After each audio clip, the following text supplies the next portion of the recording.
Welcome to Wadhwani Viewpoint podcast. I am your host Atul. This is a special edition. Special because today we have the President and CEO of Wadhwani Foundation, Dr. Ajay Kela with us. Ajay, it's a privilege to have you with us today and we'd love your views. Let me start by asking you about the recent developments in the Indian startup space, which has quickened recently. In May 2022, India got its 100th unicorn. By 2025, the predictions are India will have 200 unicorns. Why is such an outlook being projected for the Indian startup ecosystem? I would like your views on that. I think if you travel around India, you'll see that there is no shortage of problems. So entrepreneurs really, identify problems that build solutions around problems that exist that are impacting large masses of population. So the opportunities are enormous in the country. Over the last, I would say, 10, 12 years, and as we have seen, as you pointed out, we've now had the 100th unicorn in May.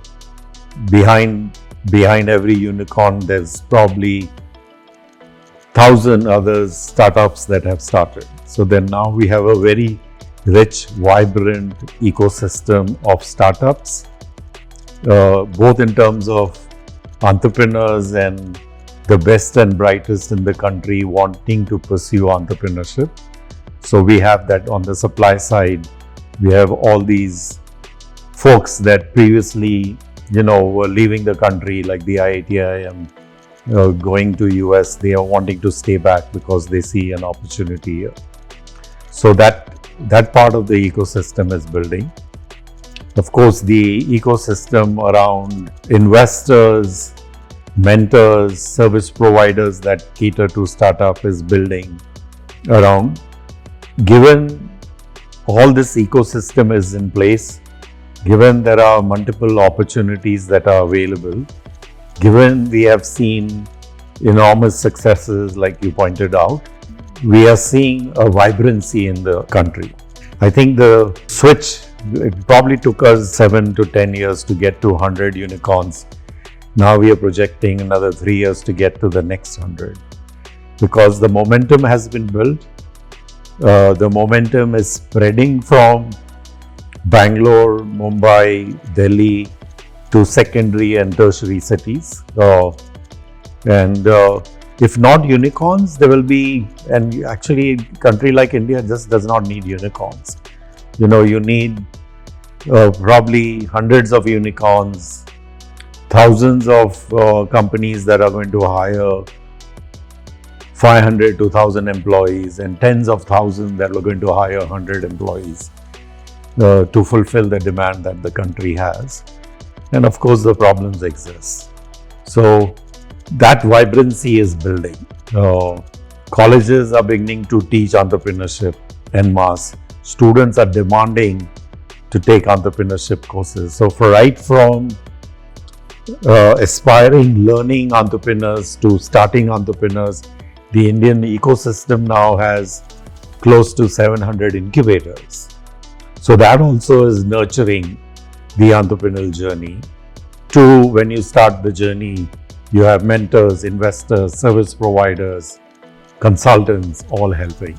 Right. That's what will accelerate. So before we go to the next question, Ajay, there are actually very clear trends about a funding winter now coming in the startup ecosystem.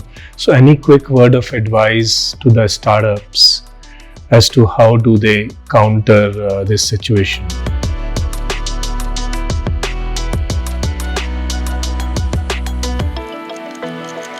Yeah, I think, almost all industries and these and the entrepreneurial or the startup ecosystem will go through cycles. There will be cycles of boom and where money is very easily available.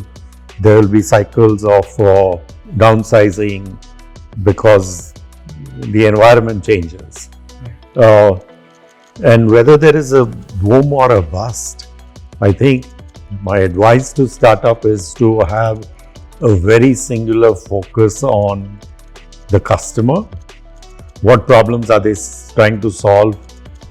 Either problem solve or what desire are they trying to fulfill for the customer? How does their solution, in terms of the price points or cost of the solution, does the unit economics work? Right. What does it take to produce it? What is the customer willing to pay for that pain or for that desire that they want to fulfill? And how large is the market? So keep that in mind, and every penny you spend, whether it's boom time or bust time, spend with caution. Spend with where you yourself think twice when you're buying something for your own self, versus, apply the same principles that we apply for personal spending on the company spending. If you do that, you don't have to worry about boom and bust. You set the culture in the organization to do that. Right, so that's great piece of advice.